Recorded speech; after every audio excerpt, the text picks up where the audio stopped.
Bill O'Reilly here, Monday, December 2nd, 2019. You are listening to the O'Reilly Update. Here's what's happening today in America. The House Intelligence Committee schedules a formal vote on impeachment. A new report shows the U.S. birth rate plunging to a 30-year low. The number of abortions also dropping across America. Mexico refuses to cooperate with the Trump administration in combating the drug cartels. Black Friday sales hit new highs. Also ahead, the message, the smearing of America.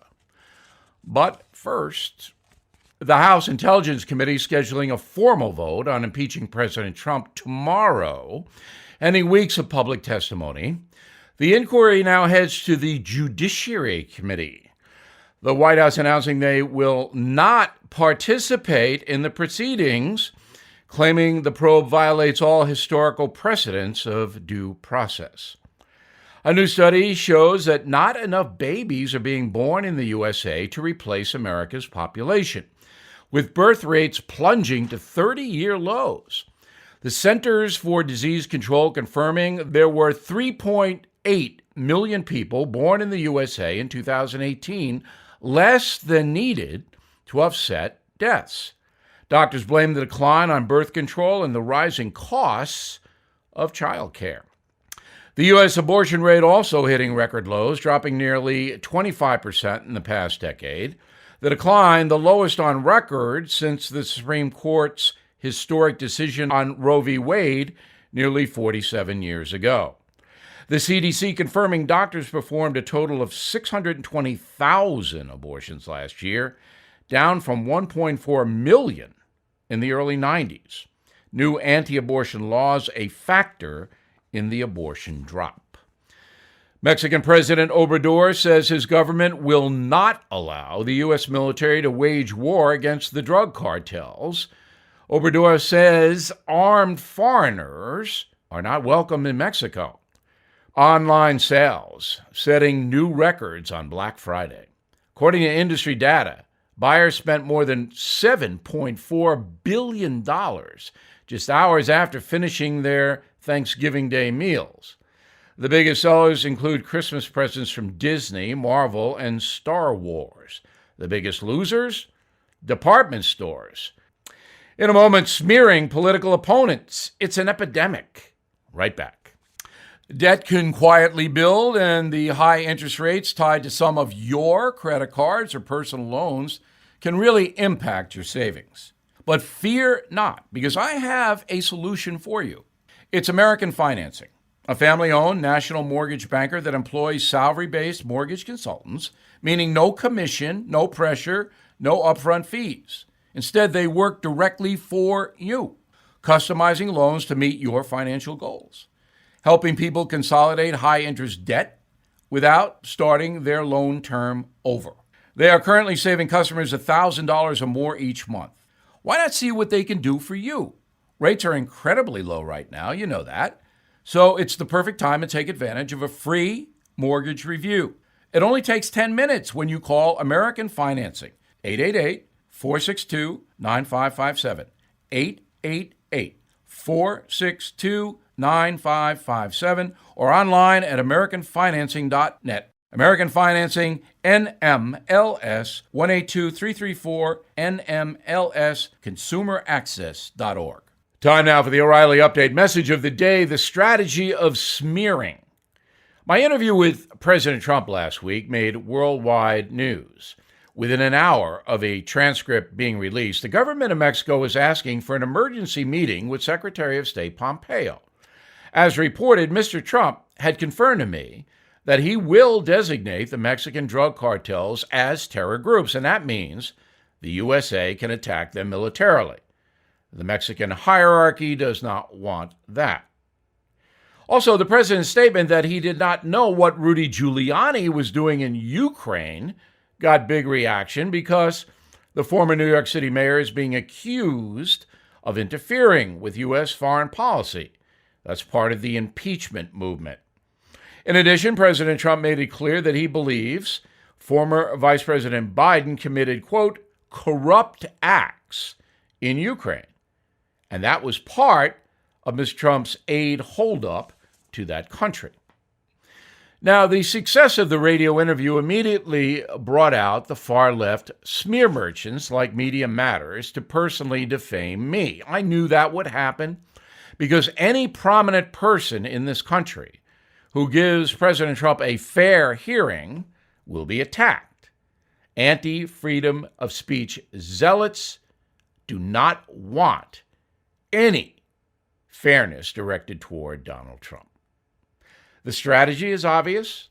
Punish any reporter, commentator, actor, politician who does not denigrate the president. This, of course, is vile and hateful, and one of the reasons the president might win re-election. The folks know smears when they hear them, and honest people recoil from the garbage.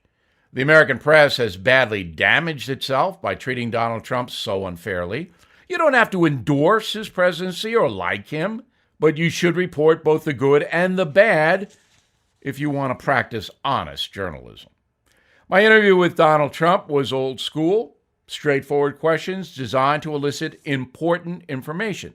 So why would anyone attack me for doing a fair job? The answer is simple: pure hatred. The anti-Trump movement despises the president and wants to do him great harm. And that loathing extends to anyone who does not participate in Mr. Trump's destruction. It is absolutely outrageous that so many in the communications industry condone this kind of thing. Media Matters and all the other propagandists should be pariahs, but they are not. They are actually enabled by the corporate mainstream media, which itself fears the Twitter mob. So you have 6 corporations controlling 90% of the national news flow. 6. And they are petrified of Me Too, of being boycotted. All those corporations. News is not their first priority. Making money is. And they have been intimidated, and the far-left zealots know it. On the far right, there does not exist a corresponding industry. The right can be hateful, but they are not organized like the left is. I'm Bill O'Reilly, and I approve that message by writing it. For more commentary, please visit BillO'Reilly.com. You'll like it. Up next, something you might not know. You've been hearing about gold all over the news. Prices continue to climb. Not surprising, given all the warnings of a recession and the uncertainty of the upcoming election. Americans are looking for stability as a way to protect their savings in retirement. That's why I recommend you consider gold and silver as a safe haven for your savings in retirement. The company I recommend and have for years is American Hartford Gold Group. They are A+ rated with the Better Business Bureau. Also, they make it simple and easy for you to invest in physical gold and silver. If you're listening right now, you get a free silver coin from my friends at American Hartford Gold Group. All you have to do is give them a call, 877-444-GOLD, 877-444-GOLD. Call them now to claim your free silver gift for a limited time and tell them Bill sent you. Or visit them online at www.billfreecoin.com. Again, that's 877-444-4653 or billfreecoin.com. Now the O'Reilly Update brings you something you might not know. The 2020 presidential election is shaping up to be one of the most contentious political contests in American history. It will be really nasty. But it likely will not top the presidential election of 1824. Which was ultimately decided by Congress, not the voters. A 4-way race eventually ended with Andrew Jackson's 99 electoral votes against John Quincy Adams's 84, each earning less than 131 needed to win the White House. So, as outlined in the Constitution's 12th Amendment, the election was directed to be decided by the House of Representatives. A period of intense lobbying and canvassing for votes gripped the House during the autumn and early winter of 1824. as politicians considered the candidates. Despite Jackson's lead in both the Electoral College and the popular vote, on February 9, 1825, the House picked John Quincy Adams as the next commander-in-chief. He was inaugurated 3 weeks later. Chaos ensued. Jackson accused the representatives of making a, quote, corrupt bargain that overturned the will of the people. Protests erupted. Supporters blamed Washington elites for stealing the election. Well, the people ultimately had their say 4 years later when Andrew Jackson received more than twice as many electoral votes as Quincy, ending his hopes for a second term. And here's something you might not know. The 1824 presidential election was the very first time the U.S. government ever tallied the popular vote. Before that, each state simply counted their ballots and informed Congress who won a majority. Some states didn't even bother to have a vote at all. Local legislators decided the delegates. While Donald Trump won an impressive electoral victory in 2016, next year it is entirely possible that neither candidate running will secure a 270 majority to win the Oval Office. Should that happen, the race would be decided by the House of Representatives. Back after this. Deborah's home was stolen. I don't mean thieves stole stuff. I mean scammers literally stole her home. The FBI calls home title theft one of the fastest growing white-collar crimes. This story is why you need Home Title Lock.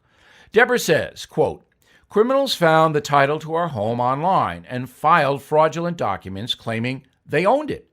And it gets worse. Deborah, quote, I was evicted from my own home and $85,000 in equity gone. Nobody believes you can get your home stolen this easy, unquote. This is why you need Home Title Lock, because no insurance or bank protects your home from title theft. First things first, please go to HometitleLock.com and register your address to see if you're already a victim and don't know it. Then sign up to protect the legal title to your home so you don't end up like Deborah. And to get you started, I got you 60 risk-free days of protection. Please go to HometitleLock.com, HometitleLock.com. Thank you for listening to the O'Reilly Update. I am Bill O'Reilly. No spin, just facts, and always looking out for you.